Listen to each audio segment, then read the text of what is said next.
Before you even watch this video, I need you to make a promise to me that you're not going to subscribe to my channel and that you're not going to like this video. That's important to me. What does every other YouTube guy that you see out there say? Don't forget to like or subscribe to my channel. No. Do not subscribe to my channel. We've got, what, 2,200 people here? That's enough. That's enough. I'm closing the door. I've got enough followers. Do not subscribe to my channel, and please do not like this video. Okay, now what's this video about? I have a good friend, Ian, who is one of the chosen few who gets to subscribe to my channel, who I allow him to subscribe. And Ian had sent me an email, and he gave me permission to share this because I think this is very relevant. If you're one of the chosen few who gets to be one of the subscribers to my channel and be part of the Brotherhood of the Hair Loss. Ian, here's what he says, quote, "Hey Nick, it's Ian, the 17-year-old. I have finally come to the realization that I will most likely be bald by the age of 25-ish. And I don't care," all caps, just like Tommy Lee Jones on The Fugitive, where Harrison Ford, "I didn't kill my wife." And then Tommy Lee Jones, "I don't care."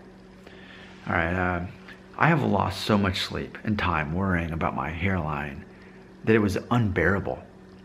And after spending the past week at Disney World, I realized how many dudes are bald. Yeah, me too. Every time I go to my son's school, I see it. Even guys that are younger than me.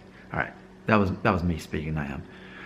Practically every man within the age of 25 to 30 has had some sort of male pattern baldness. And again, I agree, that's what I see here in Tennessee.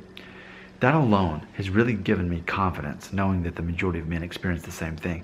But the main thing that has helped me get over the fear and has made it possible to pass through a mirror and not lift my hair up to look at my hairline has been, all caps, beards.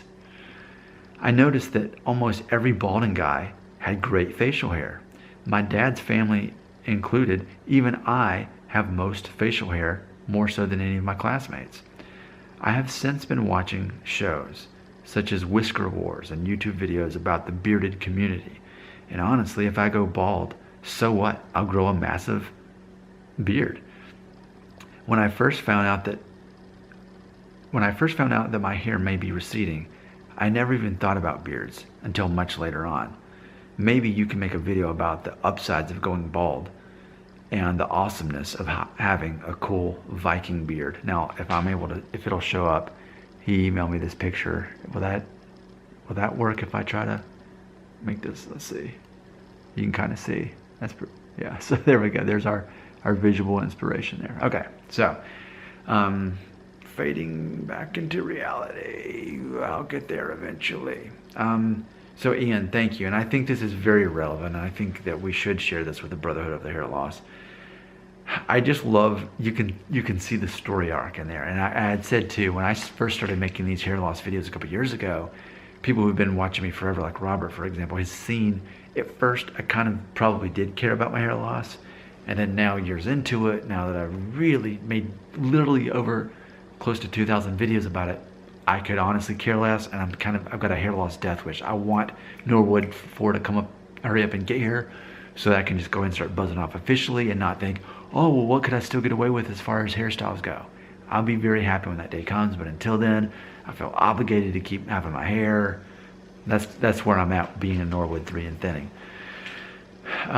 Yes, so, and of course, our good friend Ian, by default, backs up my theory that men who grow beards quicker as teenagers are more likely to be the same guys that lose their hair quicker. To me, it goes back to when I was in Thailand. The guys over there be in their 50s and 60s and have more hair than I do now, but they couldn't grow any facial hair. To me, that's what I call God's trade-off to us. He's like, some of you will not lose any hair, but you will not be able to grow body hair, and you'll struggle to grow anything that resembles a beard. Now, as for the rest of you, you're my chosen few. You're my chosen majority. Is it a majority? I would argue that most men are going to experience a decent amount of hair loss, but especially those of us who experience it before age 50, for example, we're the ones who are definitely gifted when it comes to growing facial hair and body hair. So obviously, again, I've been saying that's kind of the trade-off that God gives us. That if we're going to lose our hair at a younger age, then we're going to be able to have the genes that it takes to grow a great beard.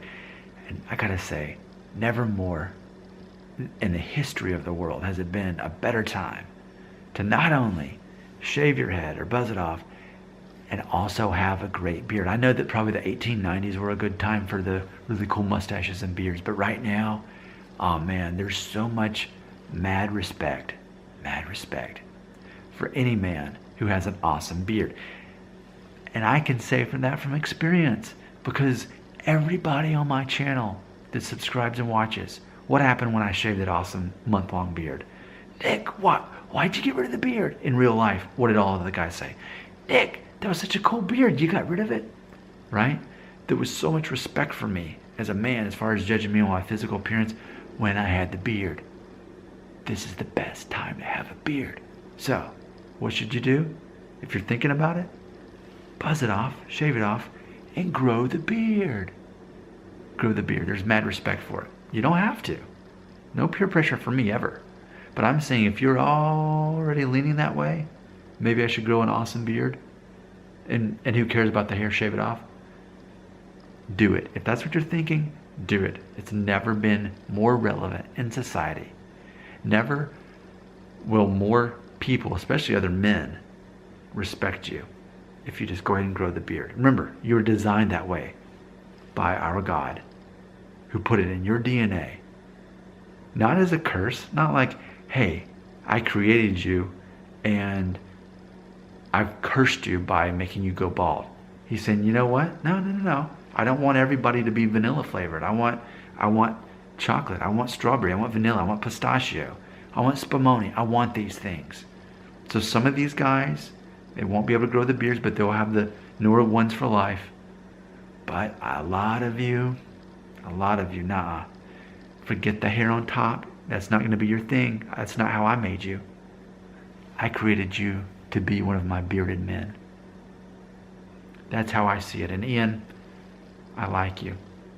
Because by emailing me, I had no choice but to make this video that's going to help a lot of young men realize that they are the chosen few who were chosen by God's creation of us who are experiencing hair loss, to be bearded ones.